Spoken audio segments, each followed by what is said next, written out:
Welcome to The Hypnotist, the show that gives you inside access to cutting-edge hypnosis with real clients facing genuine issues.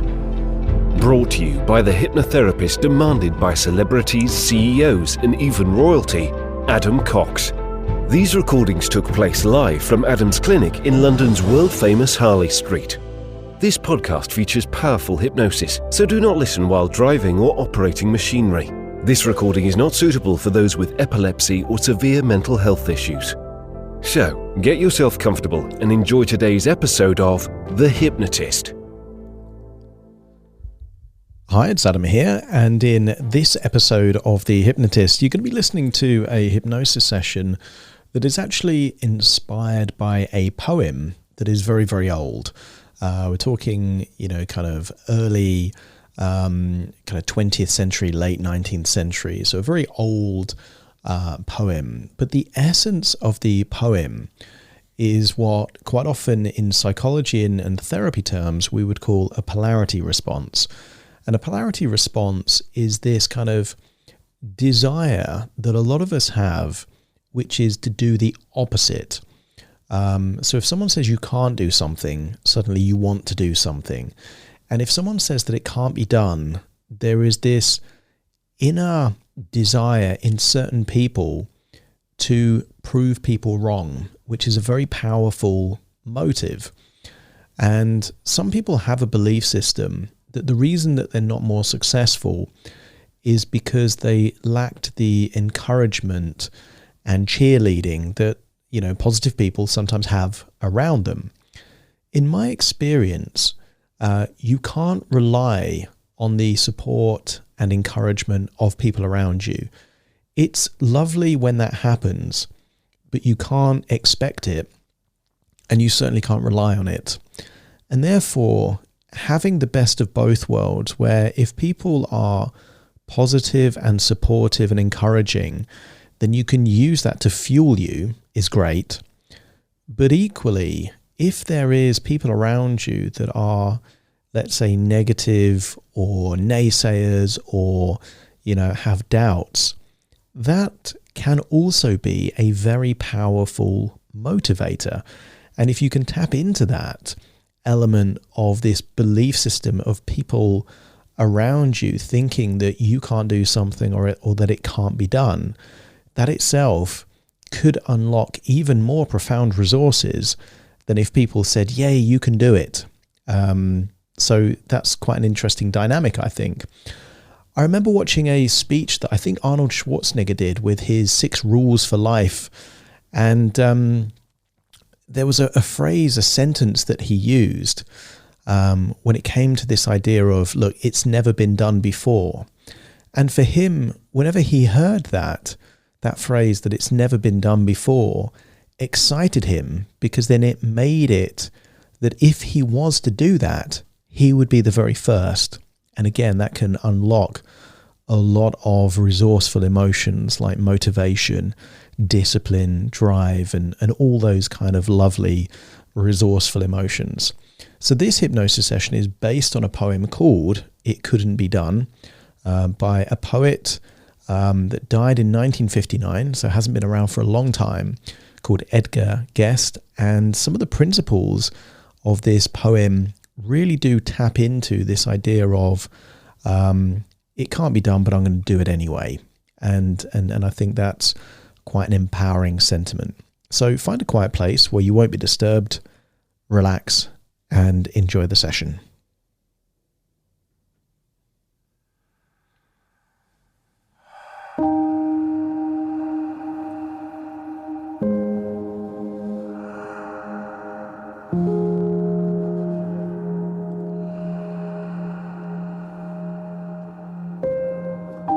Take a deep breath in.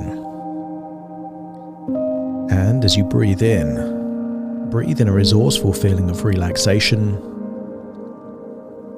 And as you exhale, just get a sense that tension, stress, and worries are leaving your body in your outward breath.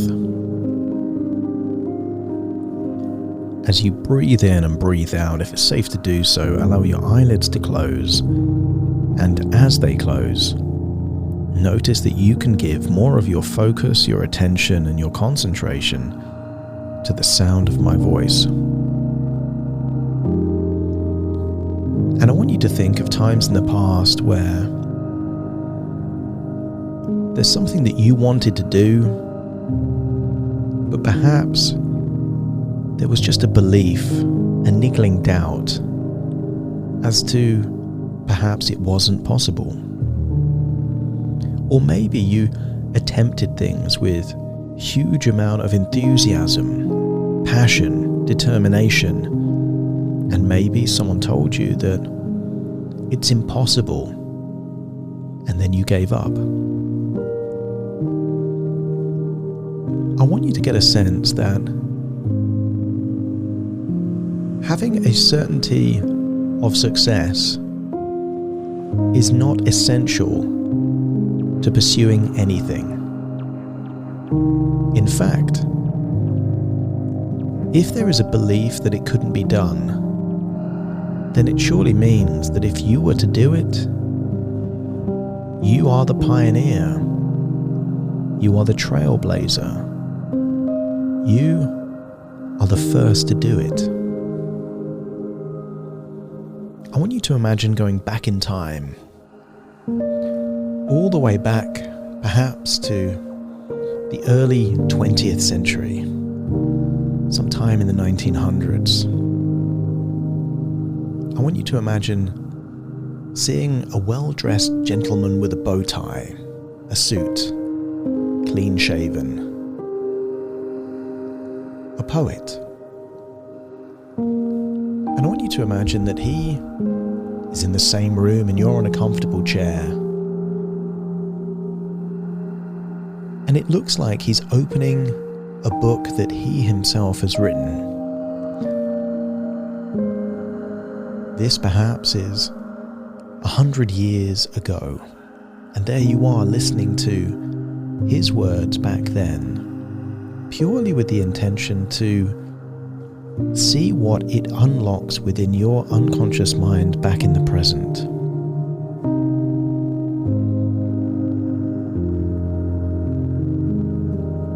He turns the page to a specific page and starts to talk.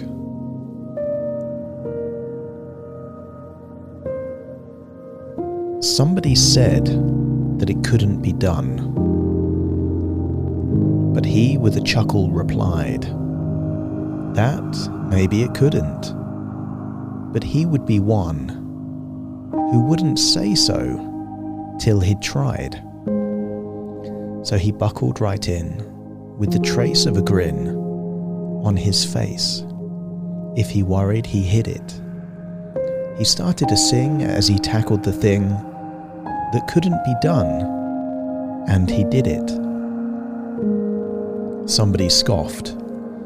Oh, you'll never do that. At least no one has done it. But he took off his coat, and he took off his hat, and the first thing we knew, he'd begun it. With a lift of his chin and a bit of a grin, without any doubting or quiddit.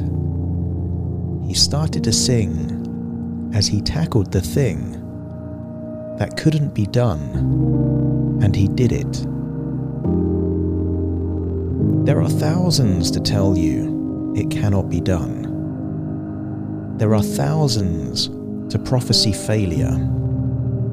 There are thousands to point out to you one by one the dangers that wait to assail you. But just buckle in with a bit of a grin. Just take off your coat and go to it. Just start in to sing as you tackle the thing that cannot be done, and you'll do it. The well-dressed gentleman with the bow tie closes his book, leaves the room, as you remain in this old-fashioned room from a long time ago. And I want you to create an image in your mind of one thing in your life that either you or someone else says that it couldn't be done. And then imagine yourself with a smile, with an attitude of positive expectation. Imagine yourself doing the thing, not sure how you will do the thing until it's been done. Knowing that you're planting a seed of an idea in your mind to approach things with an air of positivity, that whether you do it or don't, you are still wiser from taking on the pursuit. Many people will tell you it can't be done.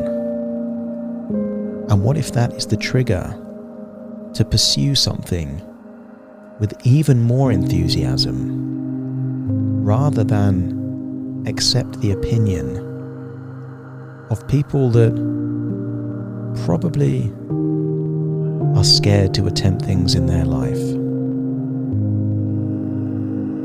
And then it's time to leave the past, and with all that knowledge and insight that you've taken, find yourself back in the present, listening to the sound of my voice. As very soon I will count from 1 to 10 to awaken you, you will awaken with a feeling of optimism, resourcefulness, with a desire to take on something that can't be done.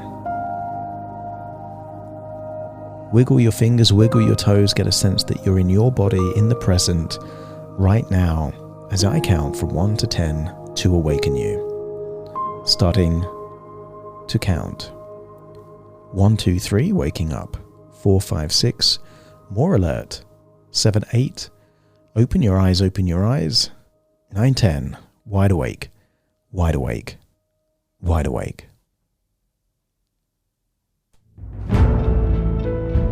Thank you for listening to The Hypnotist with Adam Cox, the show that gives you inside access to cutting-edge hypnosis with real clients facing genuine issues. To automatically receive the latest episodes, please subscribe. If you'd like to support the show, please share this episode with just one friend you think it could help. And if this episode helped you, please leave us a 5-star review.